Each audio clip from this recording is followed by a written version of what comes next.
ایسے صحابہ کی تعداد بھی کم تھی جو واقعی انتہائی اسرت اور تنگ دستی میں زندگی بسر کرتے تھے۔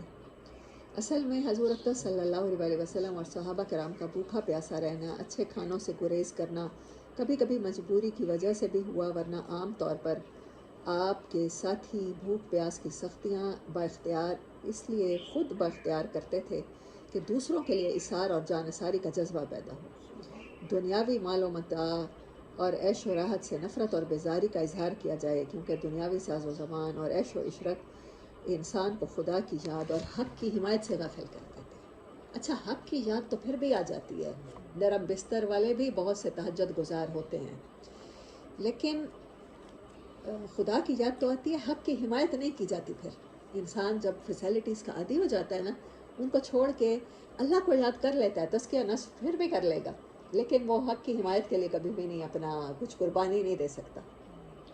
پھر مصعب بن عمیر جیسے پھر کم پیدا ہوتے ہیں، بلکہ آج کے دور میں تو دیکھا جائے تو پیدا ہی نہیں ہوتے۔ صحابہ کرام میں سے اکثر جب تک مکہ میں رہے تنگ دست تھے، جب مکہ سے ہجرت کر کے مدینہ منورہ چلے گئے، وہاں انصار نے ہر طرح ان کے ساتھ تعاون کیا، انہیں گھروں میں ٹھہرایا، کاروبار میں شریک کیا، جہاد کا آغاز ہوا، دوسرے علاقے فتح ہوئے اور مال غنیمت آنا شروع ہوا، تو تمام صحابہ وسعت اور خوشحالی سے آسودہ ہو گئے۔ لیکن اس کے باوجود صحابہ اپنا مال و دولت اپنے ذاتی عیش پر خرچ نہیں کرتے تھے۔ آج ان میں اور ہم میں یہی فرق ہے، وہ جب امیر ہوتے تھے تو وہ سخاوت زیادہ شروع کر دیتے تھے نا، اللہ کے نام پر دے رہے ہیں، آ رہا ہے تو ایک ہی مجلس میں کتنے حضرت عثمان غنی کس غزوہ، میرے خیال میں تبوک کا ہی موقع تھا، کتنے ہی اونٹ ایسے ہی غلہ بڑا تقسیم فرمایا، قحط کے موقع پر بڑا غلہ خرید کے تقسیم فرما دیا۔ اپنے لیے نہیں رکھتے تھے، خود طرز زندگی وہی سادہ تھا۔ آج ہمارے پاس آتا ہے نا، ہمارا فوراً زندگی گزارنے کا طریقہ بدلتا ہے، پنکھے والا کولر پہ آتا ہے، پھر کولر والا اے سی پہ آتا ہے، اے سی والا سپلٹ پہ آتا ہے، پھر سپلٹ والا وہ سینٹرل ایئر کنڈیشن گھر پہ آ جاتا ہے۔ ہم لوگ اپنا سٹینڈرڈ ہائی کرتے ہیں، اپنے عیش پہ خرچ کرتے ہیں، لیکن صحابہ میں اور ہم میں یہی فرق ہے، ان کے پاس جب آتا تھا تو وہ اسے اللہ کی راہ میں خرچ کرتے تھے، آخرت کماتے تھے۔ ان کے تمام مال اور ذرائع اور وسائل عام مسلمانوں کی فلاح و بہبود پر خرچ ہوتے تھے۔ ابو امامہ رضی اللہ تعالیٰ عنہ کہتے ہیں، نبی صلی اللہ علیہ وسلم نے فرمایا، میرے رب نے مجھ سے کہا کہ اے نبی، اگر تم چاہو تو تمہارے لیے صلی اللہ علیہ وسلم وادی مکہ سونے کی بنا دی جائے۔ میں نے عرض کیا، نہیں پروردگار، میں تو یہ پسند کرتا ہوں کہ ایک دن بھوکا رہوں اور ایک دن پیٹ بھر کر کھاؤں۔ جس دن بھوکا رہوں تیرے حضور گریہ ازاری کروں، یعنی مانگوں اللہ بھوک لگی ہے کھانا دے، اور تیری یاد میں مصروف رہوں، اور جس دن سیر ہو کر کھانا کھاؤں دل کی گہرائی سے تیرا شکر ادا کروں اور تیری تعریف کروں۔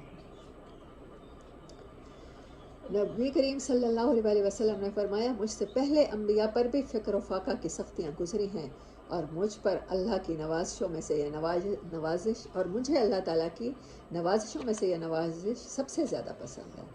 حضرت عائشہ رضی اللہ تعالیٰ عنہ کہتی ہیں، نبی صلی اللہ علیہ وسلم کبھی سیر ہو کر کھانا نہیں کھاتے تھے، اور کبھی آپ نے کسی سے اس بات کا ذکر بھی نہیں کیا، کیونکہ آپ کو فکر و غنا سے اور پیٹ بھر کر کھانے سے زیادہ محبوب اور پسندیدہ تھی۔ آپ بسا اوقات بھوک کی وجہ سے تمام رات بے چین رہتے، مگر یہ بھوک آپ کو اگلے روز روزہ رکھنے سے نہ روک سکتی۔ رات کو کچھ کھائے پیے بغیر ہی آپ روزہ رکھ لیتے، حالانکہ اگر آپ چاہتے تو اللہ رب العزت سے دنیا کے تمام خزانے اور ہر قسم کی نعمتیں اور فراوانیاں مانگ سکتے تھے، مگر آپ نے فکر و فاقہ کو عیش پر ہمیشہ ترجیح دی۔ میں حضور اقدس صلی اللہ علیہ وسلم کی یہ حالت دیکھ کر رونے لگتی، اور خود میری اپنی یہ حالت ہوتی کہ بھوک سے برا حال ہوتا اور میں پیٹ پر ہاتھ پھیرنے لگتی اور حضور صلی اللہ علیہ وسلم سے کہنے لگتی، کاش ہمیں گزر بسر ہی کی حد تک کھانے پینے کا سامان میسر ہوتا، فراخی اور عیش سمانی نہ سے ہی کم از کم اتنا تو ہوتا کہ اطمینان سے ہمارا گزر بسر چلتا۔ میری یہ بات سن کر آپ نے فرمایا، اے عائشہ، ہمیں دنیا سے کیا غرض؟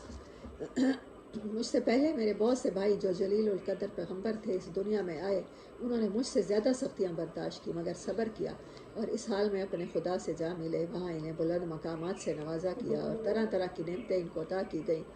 میں ڈرتا ہوں کہ مجھے اس دنیا میں فراخی دے دی جائے اور آخرت کی لازوال نعمتوں میں کمی ہو جائے۔ میرے نزدیک اس سے زیادہ محبوب اور پسندیدہ کوئی بات نہیں کہ میں اپنے دوستوں اور بھائیوں میں اسی حالت سے جا ملوں۔ حضرت عائشہ رضی اللہ تعالیٰ عنہ فرماتی ہیں کہ جس وقت حضور صلی اللہ علیہ وسلم نے یہ بات فرمائی، اس کے بعد مشکل سے 1 ماہ آپ ہم میں رہے، پھر آپ کا وصال ہو گیا اور آپ نے مالک حقیقی سے جا ملے۔ للہ و انا الیہ راجعون، صلی اللہ علیہ وسلم تسلیما کثیرا کثیرا۔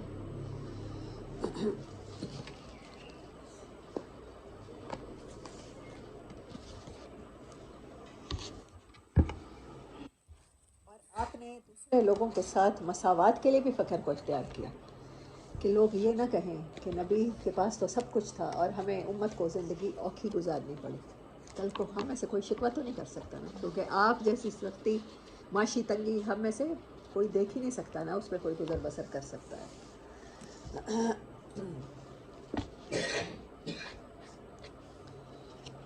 کل ہم پڑھ رہے تھے اعلانیہ دعوت کے بعد صحابہ کرام پہ ہونے والی سختیاں اور نبی صلی اللہ علیہ وسلم پر ہونے والے ظلم و ستم۔ ہم نے پڑھا تھا حضرت بلال کو آزاد کرنے کی حضرت ابوبکر نے آزاد کروایا تھا۔ حضرت عمار بن یاسر 129 صفحہ، حضرت عمار بن یاسر رضی اللہ تعالیٰ عنہ بنی مخزوم کے غلام تھے۔ بنی مخزوم جانتے ہیں کس کا قبیلہ ہے؟ ابو جہل کے غلام تھے۔ ابو جہل کا بھائی خود فوت ہو گیا تھا، تو اصل میں وہ ان کے ذمہ پورے قبیلے کی چاکری آ گئی تھی، اور خاص طور پہ ابو جہل بہت زیادہ سختی کرتا تھا ان پر، اس فیملی پر۔ انہوں نے اور ان کے والدین نے اسلام قبول کیا تو ان پر قیامت ٹوٹ پڑی۔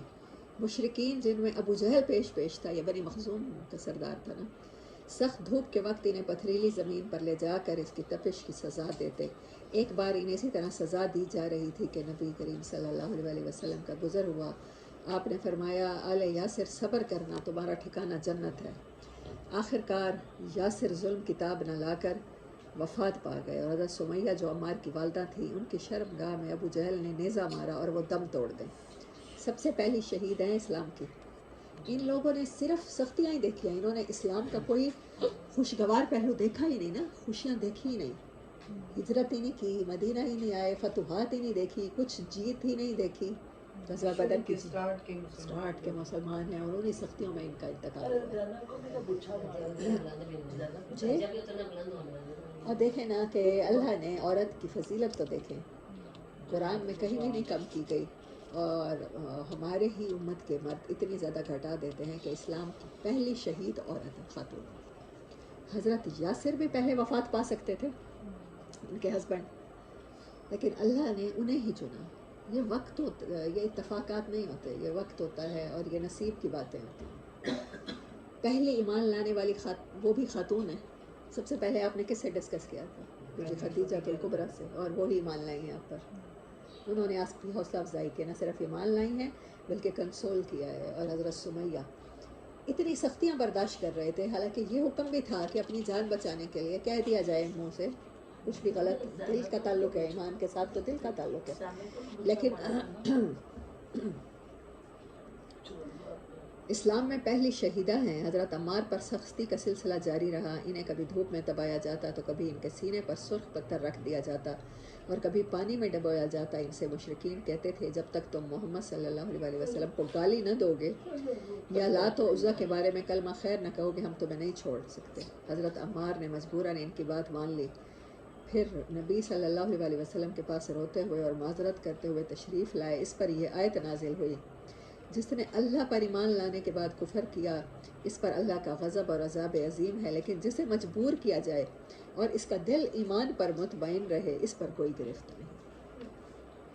یہ ہمیشہ کے لیے اصول ہو گیا۔ قرآن پاک میں جب یہ آیت نازل ہوئی، حضرت عمار کی حمایت میں بہت رویا کرتے تھے، کہتے تھے مجھے کیسے معافی ملے گی۔ آپ انہیں تسلی دیتے تھے، لیکن نہ تسلی نہیں ہوئی، یہاں تک کہ یہ آیت نازل ہوئی۔ تو وہ لوگ جو دارالکفر میں ہیں یا کسی بھی طرح کافروں کی قید میں ہیں، تو وہاں اپنی جان بچانے کے لیے کفر یا کلمات کہہ دیں تو اللہ کہتا ہے میں معاف کرنے والا ہوں۔ میں دل جو ایمان کے ساتھ مطمئن ہے، میں ایسے دلوں کی گرفت نہیں کرتا۔ حضرت فقیہ جن کا نام افلا تھا، بنی عبدالدار کے غلام تھے، ان کے یہ مالکان ان کا پاؤں رسی سے باندھ کر انہیں زمین پر گھسیٹتے تھے۔ آپ سوچیں اگر کوئی جگہ کھردری ہو وہاں پر اگر تھوڑی سی بھی رگڑ لگ جائے ہم گر بھی جائیں تو گھٹنے چھل جاتے ہیں، اور ایک بندے کو وہاں پر گھسیٹا جائے، اور آپ جانتے ہیں مکہ کی سرزمین آج بھی ویسی ہی پتھریلی ہے، تو اس کے ساتھ کیا حال ہوتا ہوگا جسم کا۔ اور حضرت سمیہ کے دونوں پاؤں رسی کے ساتھ باندھ کے دو مختلف جانوروں کو دوڑایا جاتا تھا، اس طرح سے ان کو چیر دیا گیا، اور پھر بچہ بھی مارا تھا، یہاں پر نیزہ لکھا ہوا ہے ابو جہل نے۔ کوئی چھوٹا موٹا ٹارچر نہیں تھا۔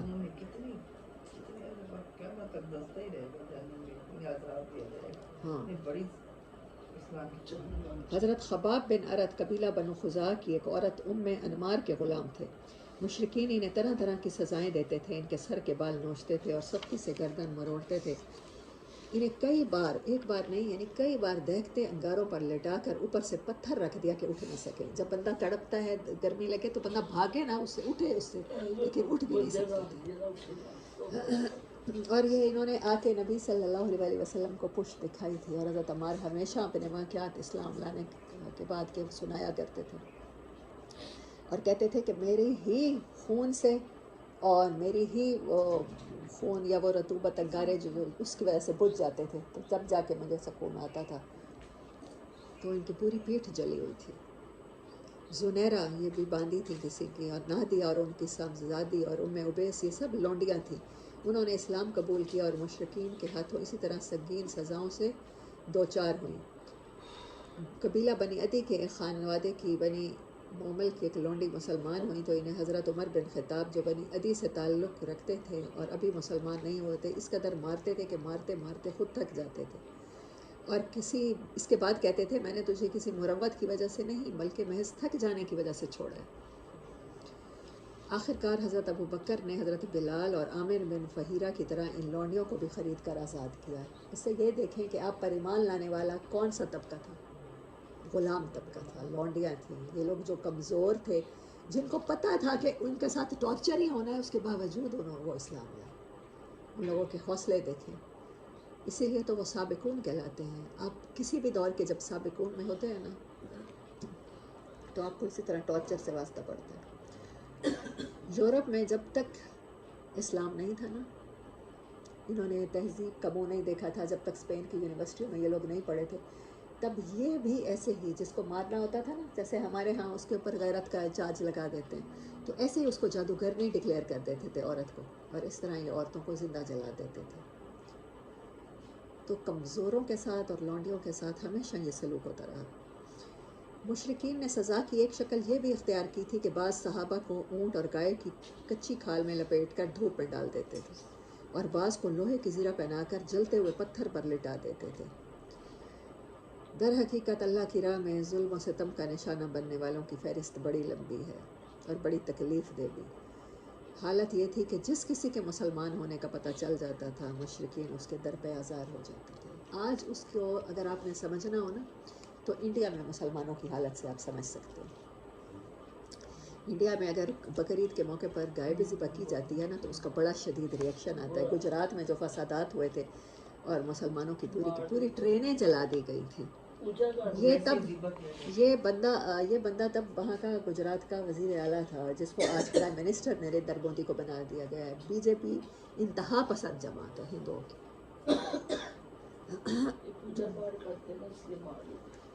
اور چھوٹی چھوٹی باتوں پر، عام سی باتوں پر مشتعل ہو کے مسلمانوں کو ذبح کر دیا جاتا ہے اور ان کی عزتیں لوٹ لی جاتی ہیں۔ اور بابری مسجد کا قصہ آپ سب کو پتہ ہے، یہ سب سے پہلی مسجد ہے جب بابر یہاں پر آیا تھا۔ Babar was the first Mughal emperor جو ادھر آئے تھے ہندوستان میں، اور پھر انہوں نے بابری مسجد کو بھی شہید کیا اور کہا کہ یہاں پر ہمارا مندر ہوتا تھا۔ اللہ اکبر۔ تو بالکل مکہ میں ایسی ہی حالت تھی۔ دائرہ ارکام ان ستم رسانیوں کے مقابل حکمت کا تقاضا یہ تھا کہ نبی صلی اللہ علیہ وسلم مسلمانوں کو قولاً اور عملاً دونوں طرح اسلام کے اظہار سے روک دیں اور ان کے ساتھ خفیہ طریقے پر اکٹھے ہوں، کیونکہ اگر آپ ان کے ساتھ کھلم کھلا اکٹھا ہوتے تو مشرکین آپ کے تزکیہ نفس و تعلیم کتاب و حکمت کے کام میں یقیناً رکاوٹ ڈالتے اور نتیجے میں فریقین کے درمیان تصادم ہو سکتا تھا، بلکہ عملاً 4 نبوت میں ہو بھی چکا تھا۔ صحابہ کرام گھاٹیوں میں اکٹھے ہو کر نماز پڑھا کرتے تھے۔ ایک بار کفار قریش کے کچھ لوگوں نے دیکھ لیا تو گالم گلوچ اور لڑائی جھگڑے پر اتر آئے۔ جواب میں حضرت سعد بن ابی وقاص نے ایک شخص کو ایسی ضرب لگائی کہ اس کا خون بہہ پڑا، اور یہ پہلا خون تھا جو اسلام میں بہایا گیا۔ اگر اس طرح کا ٹکراؤ بار بار ہوتا اور طول پکڑ جاتا تو مسلمانوں کے خاتمے کی نوبت آ سکتی تھی، لہٰذا حکمت کا تقاضا یہ تھا کہ کام پس پردہ کیا جائے۔ چنانچہ صحابہ کرام اپنا اسلام، اپنی عبادت، اپنی تبلیغ اور اپنے اجتماعات سب کچھ پس پردہ کرتے تھے۔ البتہ رسول اللہ صلی اللہ علیہ وسلم تبلیغ کا کام مشرکین کے روبرو کھلم کھلا انجام دیتے تھے، اور عبادت کا کام بھی۔ کوئی چیز آپ کو نہیں روک سکتی تھی۔ مجھے نہیں پتا یہاں پر یہ واقعہ آئے گا یا نہیں آئے گا، لیکن ایک بار نبی صلی اللہ علیہ وسلم ایسے ہی خانہ کعبہ کے کھڑے ہو کر نماز پڑھ رہے تھے تو مشرکین آپ کو مارنے کے لیے ٹوٹ پڑے، تو حضرت ابوبکر رضی اللہ تعالیٰ عنہ آپ کی شیلڈ بن گئے۔ ان کو کفار نے اتنا مارا، اتنا کہ اپنی طرف سے مرا ہوا سمجھ کے چھوڑا۔ اچھا، مرا ہوا سمجھ کے جب چھوڑ کے گئے ہیں تو جب ان کو کچھ لوگ اٹھا کے گھر لے گئے ہیں اور ان کو ہوش آیا ہے نا، تو انہوں نے، ان کی والدہ نے ان کے سرہانے بیٹھی تھی، یا والد تھے وہ بھی نابینا تھے، تو انہوں نے پہلی بات کی ہے، والدہ تھی غالباً، کہ یہ بتائیں حضرت محمد صلی اللہ علیہ وسلم کا کیا حال ہے؟ میں تو بے ہوش ہو گیا، مجھے نہیں پتہ چلا کہ پیچھے سے کیا ہو گیا ان کے ساتھ۔ تب انہوں نے کہا کہ تمہاری اپنی جان مشکل سے بچی ہے، کچھ دودھ پی لو یا پانی۔ انہوں نے منہ کو لگا، کہنے لگے میں تب تک نہیں پیوں گا جب تک مجھے پتہ نہیں چل جاتا کہ آپ کیسے ہیں۔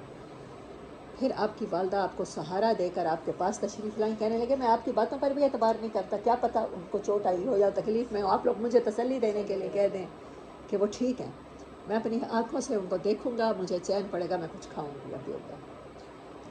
پھر وہ سہارا دے کر آپ کو آپ کے پاس تشریف لائے، نبی صلی اللہ علیہ وسلم آپ کے پاس آئے، دیکھا آنکھوں سے، آنکھیں ٹھنڈی ہوئیں، پھر کھایا پیا۔ اس طرح کے کئی واقعات ہیں، جیسے کل ہم نے دیکھا تھا حضرت عبداللہ بن مسعود، وہ بلا لائے تھے ان کو، حضرت فاطمہ الزہرا رضی اللہ تعالیٰ عنہا۔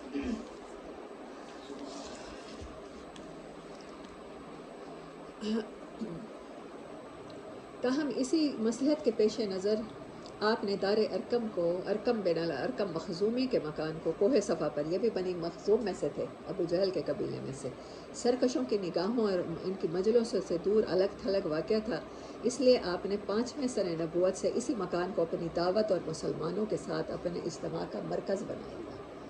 اللہ نے اس مکان کو اتنی عزت دی کہ آج بہت سے قرآن انسٹیٹیوٹس اور اکیڈمیوں کا نام دار ارکم ہوتا ہے، ایسا ہی ہے نا، جہاں پر قرآن کی تعلیم دی جاتی ہے۔ پہلی ہجرت حبشہ، یہ ظلم و ستم کا سلسلہ جو نبوت کے چوتھے سال کے درمیان یا آخر میں شروع ہوا تھا اور ابتداً معمولی تھا، مگر دن بدن اور ماہ بماہ بڑھتا گیا، یہاں تک کہ نبوت کے 5ویں سال کا وسط آتے آتے اپنے شباب کو پہنچ گیا۔ مسلمانوں کے لیے مکہ میں رہنا دوبھر ہو گیا اور انہیں ان کی ستم رسانیوں سے نجات کی تدبیر سوچنے کے لیے مجبور ہو جانا پڑا۔ انہی سنگین اور تاریک حالات میں سورۃ کہف نازل ہوئی۔ یہ اصلاً تو مشرکین کے پیش کردہ سوالات کے جواب میں تھی، لیکن اس میں جو 3 واقعات بیان کیے گئے، ان واقعات میں اللہ تعالیٰ کی طرف سے اپنے مومن بندوں کے لیے مستقبل کے بارے میں نہایت بلیغ اشارات تھے۔ چنانچہ اصحاب کہف کے واقعے میں یہ درس موجود ہے کہ جب دین و ایمان خطرے میں ہو اور کفر و ظلم کے مراکز سے ہجرت کے لیے تن بتقدیر نکل پڑنا چاہیے۔ اصحاب کہف نے یہی کیا تھا نا، پہاڑوں میں چلے گئے تھے اس ظالم بادشاہ سے اپنا ایمان بچانے کے لیے، اپنی جان بچانے کے لیے۔ وَإِذِ اعْتَزَلْتُمُوهُمْ وَمَا يَعْبُدُونَ إِلَّا اللَّهَ فَأْوُوا إِلَى الْكَهْفِ يَنشُرْ لَكُمْ رَبُّكُمْ مِنْ رَحْمَتِهِ وَيُهَيِّئْ لَكُمْ مِنْ أَمْرِكُمْ مِرْفَقًا، اور جب تم ان سے اور اللہ کے سوا ان کے دوسرے معبودوں سے الگ ہو گئے تو غار میں پناہ گیر ہو جاؤ، تمہارا رب تمہارے لیے اپنی رحمت پھیلا دے گا اور تمہارے کام کے لیے تمہاری سہولت کی چیز تمہیں مہیا کر دے گا۔ اسی وجہ سے علماء آج بھی کہتے ہیں کہ دارالکفر سے ہجرت کر لینی چاہیے۔ 9/11 کے بعد خاص طور پر جہاں جہاں بھی مسلم رہ رہے تھے، یورپین کنٹریز میں یا امریکہ میں، تو ان کی زندگی بڑی اجیرن بنائی گئی کہ القاعدہ کے ساتھ رابطے ہو سکتے ہیں اور طالبان کے ساتھ رابطے ہو سکتے ہیں، تو اس وجہ سے بہت سے مسلمانوں نے ہجرت بھی کی۔ اسلامک کنٹریز کا تو مجھے نہیں پتہ، لیکن وہ کنٹریز جو امن پسند ہیں اور جہاں اس طرح کے واقعات نہیں ہوتے، اس طرف بہت سے لوگوں نے ہجرت کی ہے۔ موسیٰ علیہ السلام اور خضر علیہ السلام کے واقعے سے بھی یہ بات ثابت ہوتی ہے کہ نتائج ہمیشہ ظاہری حالت کے مطابق نہیں ہوتے۔ حکمت اسی کو کہتے ہیں، بلکہ بسا اوقات ظاہری حالت کے بالکل برعکس ہوتے ہیں۔ لہٰذا اس واقعے میں اس بات کی طرف لطیف اشارہ ہے کہ مسلمانوں کے خلاف جو اس وقت ظلم و تشدد برپا ہے، اس کے نتائج بالکل برعکس نکلیں گے۔ دیکھیں نبی صلی اللہ علیہ وسلم نے ہمارے آل یاسر کو کیا کہا؟ صبر کرو۔ انہیں یہ نہیں کہا کہ ریٹیلیٹ کریں، ریٹیلیٹ بھی نہیں کرنے دیا گیا نا، کہ جو آپ کو مار رہا ہے آپ اس کو جواباً مار بھی سکتے ہیں۔ جہاد کے احکامات آنے تک، مدینہ میں ہجرت کرنے تک، یعنی غزوہ بدر تک کسی قسم کی ریٹیلیشن نہیں کی، بلکہ غزوہ بدر سبب ہی اسی وجہ سے بنا ہے کہ آپ نے جو پیٹرولنگ دستے بھیجے تھے وہ خام خواہ ہی چھیڑ چھاڑ کیا کرتے تھے راستے سے نکلنے والوں، کیونکہ اللہ تعالیٰ نے کی طرف سے گائیڈنس آ گئی تھی نا کہ اب آپ ریٹیلیٹ کریں گے، اب آپ ان کے ساتھ خام خواہ چھیڑ چھاڑ کریں گے، یہ مجبور ہو کے لڑیں گے تو پھر لڑائی کا جواب لڑائی بنے گا۔ کوئی ڈیفینڈ نہیں کیا تھا آپ نے مدینہ کو، ڈیفینڈ کرنے کے لیے آپ نے وہاں پر جو بھی لیجسلیٹو قسم کی آپ نے ٹریٹیز کی تھی وہ یہودیوں کے ساتھ تھی کہ مدینہ کا ڈیفینڈ کریں گے، وہاں بسنے والے مسلمانوں کے ساتھ تھی، اور مدینہ کا دفاع آپ نے مضبوط کیا تھا، لیکن چھیڑ چھاڑ آپ نے شروع کر دی تھی۔ پیٹرولنگ جو آپ کے دستے تھے چھاپہ مار کروائیاں انہوں نے شروع کر دی۔ اسی وجہ سے تو ابو سفیان کو خطرہ ہوا تھا نا، کیونکہ تجارت کا مال یہ لوگ وہیں سے لے کر آتے ہیں۔ تو اس میں یہ پتہ چلتا ہے کہ معیشت کو قابو کرنے سے ہی ساری کامیابی ملتی ہے۔ آپ اگر آزادانہ تجارت کرنے دیتے مکہ والوں کو تو کبھی بھی غزوہ بدر کی نوبت نہ آتی، اور کبھی بھی اسلام اس طرح سے فتح یاب نہ ہوتا۔ سب سے پہلے ان کی گردن ماشی رگ دبائی ہے آپ نے، تو اور مکہ میں یہی سب کچھ نہیں کیا۔ اس کی وجہ سے کوئی یہ نہ سمجھے کہ اسلام اس طرح کا دین ہے کہ آپ کہتے ہیں کہ کوئی آپ کو مارے تو دوسرا گال پیش کر دو، رہبانیت کی طرح۔ حالانکہ عیسائیت میں بھی نہیں ہے، حضرت عیسیٰ علیہ السلام کی تعلیم نہیں تھی۔ سینٹ پال نے جو بعد میں بائبل لکھی ہے، اولڈ ٹیسٹمنٹ میں کیتھولک یہ بات مانتے ہیں، ان کی تعلیمات بھی یہ نہیں تھی، لیکن یہ صرف اس وجہ سے تھا، اس کی حکمت یہ تھی۔ اگر ریٹیلیشن ہوتی تو لوگ سوچتے کہ تالی تو دونوں ہاتھوں سے بچتی ہے۔ اگر اسلام آیا ہے تو یہ اس طرح کا دین ہے جس کی تبلیغ کر رہے ہیں محمد صلی اللہ علیہ وسلم۔ حاجی جو آنے والے قافلے تھے یا دور دراز کے لوگ تھے وہ یہ سمجھتے مکہ میں دو لوگوں کا فساد ہے، اسلام اور اسلام مخالف، اور دونوں میں کبھی کوئی اوپر، کسی کا اوپر ہاتھ ہو جاتا ہے، کبھی کسی کا نیچے ہو جاتا ہے، اسلام کی حقانیت تک کوئی نہ پہنچتا۔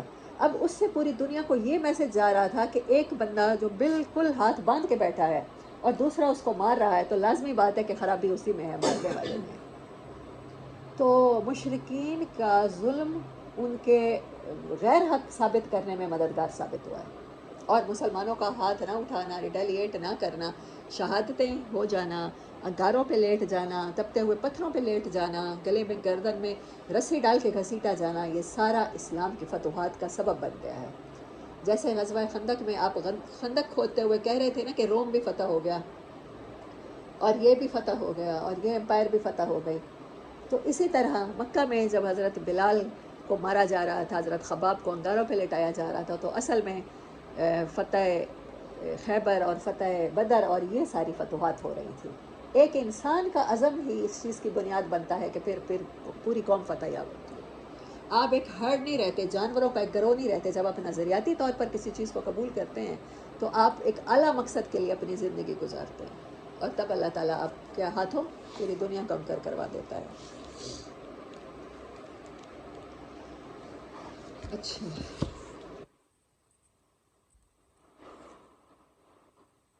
قصہ ذوالقرنین میں خاص باتوں کی طرف اشارہ ہے کہ یہ زمین اللہ کی ہے اور وہ اپنے بندوں میں سے جسے چاہتا ہے اس کا وارث بناتا ہے۔ یہ کہ فلاح و کامرانی ایمان کی راہ میں ہے، کفر کی راہ میں نہیں۔ یہ کہ اللہ تعالیٰ رہ رہ کر اپنے بندوں میں سے ایسے افراد کھڑے کرتا رہتا ہے جو مجبور انسانوں کو اس دور کے یاجوج ماجوج سے نجات دلاتے ہیں۔ یہ کہ اللہ کے صالح بندے ہی زمین کی وراثت کے سب سے زیادہ حقدار ہیں۔ ذوالقرنین بادشاہ تھے نا، کہتے ہیں دو بادشاہ ایمان والے جنہوں نے پوری دنیا پر حکومت کیا، اور دو بادشاہ کافر جنہوں نے پوری دنیا پر حکومت کیا۔ ایمان والے حضرت سلیمان اور حضرت ذوالقرنین، اور کافر بادشاہ نمرود اور بخت نصر کہا جاتا ہے۔ یہ دو تھے جنہوں نے انٹائر ورلڈ پر پھر سورۃ کہف کے بعد سورۃ زمر کا نزول ہوا اور اس میں ہجرت کی طرف اشارہ کیا گیا اور بتایا گیا کہ اللہ کی زمین تک نہیں ہے۔ ترجمہ اس آیت کا: جن لوگوں نے اس دنیا میں اچھائی کی ان کے لیے اچھائی ہے اور اللہ کی زمین کشادہ ہے، صبر کرنے والوں کو ان کا اجر بلا حساب دیا جائے گا۔ ادھر رسول اللہ صلی اللہ علیہ وسلم کو معلوم تھا کہ اسمہ نجاشی شاہ حبش ایک عادل بادشاہ ہے، وہاں کسی پر ظلم نہیں ہوتا، اس لیے آپ نے مسلمانوں کو حکم دیا وہ فتنوں سے اپنے دین کی حفاظت کے لیے حبشہ ہجرت کر جائیں۔ اس کے بعد ایک طے شدہ پروگرام کے مطابق رجب 5 میں صحابہ کرام کے پہلے گروہ نے حبشہ کی جانب ہجرت کی۔ اس گروہ میں 12 مرد اور 4 عورتیں تھیں۔ حضرت عثمان بن عفان ان کے امیر تھے اور ان کے ہمراہ رسول اللہ صلی اللہ علیہ وسلم کی صاحبزادی حضرت رقیہ جو ان کی بیوی تھی وہ بھی تھی۔ رسول اللہ صلی اللہ علیہ وسلم نے ان کے بارے میں فرمایا: حضرت ابراہیم اور حضرت لوط علیہ السلام کے بعد یہ پہلا گھرانہ ہے جس نے اللہ کی راہ میں ہجرت کی۔ یہ لوگ رات کی تاریکی میں چپکے سے نکل کر اپنی نئی منزل کی طرف روانہ ہوئے۔ رازداری کا مقصد یہ تھا کہ قریش کو اس کا علم نہ ہو سکے۔ رخ بحر احمر کی بندرگاہ شعیبہ کی جانب تھا۔ خوش قسمتی سے وہاں 2 تجارتی کشتیاں موجود تھیں جو انہیں اپنے دامن عافیت میں لے کر سمندر پار حبشہ چلی گئیں۔ قریش کو کسی قدر بعد میں ان کی روانگی کا علم ہو سکا، تاہم انہوں نے پیچھا کیا اور ساحل تک پہنچے، لیکن صحابہ کرام آگے جا چکے تھے، اس لیے نامراد واپس آئے۔ ادھر مسلمانوں نے حبشہ پہنچ کر بڑے چین کا سانس لیا۔ اسی سال رمضان شریف میں یہ واقعہ پیش آیا کہ نبی کریم صلی اللہ علیہ وسلم ایک بار حرم تشریف لے گئے۔ وہاں قریش کا بہت بڑا مجمع تھا، ان کے سردار اور بڑے بڑے لوگ جمع تھے۔ آپ نے ایک دم اچانک کھڑے ہو کر سورۃ نجم کی تلاوت شروع کر دی۔ ان کفار نے اس سے پہلے عموماً قرآن سنا نہ تھا۔ وہاں پر یہ آیت جب انہوں نے سنی، لا تسمعوا لهذا القرآن والغوا فیہ لعلکم تغلبون، یہ قرآن سننے کے ٹائم پر شور مچا دیتے تھے، لیکن جب نبی کریم صلی اللہ علیہ وسلم نے سورۃ نجم کی تلاوت شروع کر دی، ان کے کانوں میں ایک ناقابل بیان دلکشی اور عظمت لیے ہوئے کلام الہی کی آواز پڑی تو انہیں کچھ ہوش نہ رہا۔ سب کے سب چپ کر کے سنتے رہے، کسی کے دل میں کوئی اور خیال ہی نہ آیا، یہاں تک کہ آپ نے سورت کے آخر میں دل دہلا دینے والی آیات تلاوت فرما کر اللہ کا یہ حکم سنایا: فَاسْجُدُوا لِلَّهِ وَاعْبُدُوهُ، اللہ کے لیے سجدہ کرو اور اس کی عبادت کرو۔ اس کے ساتھ ہی سجدہ فرمایا تو کسی کو اپنے آپ پر قابو نہ رہا اور سب کے سب سجدے میں گر پڑے۔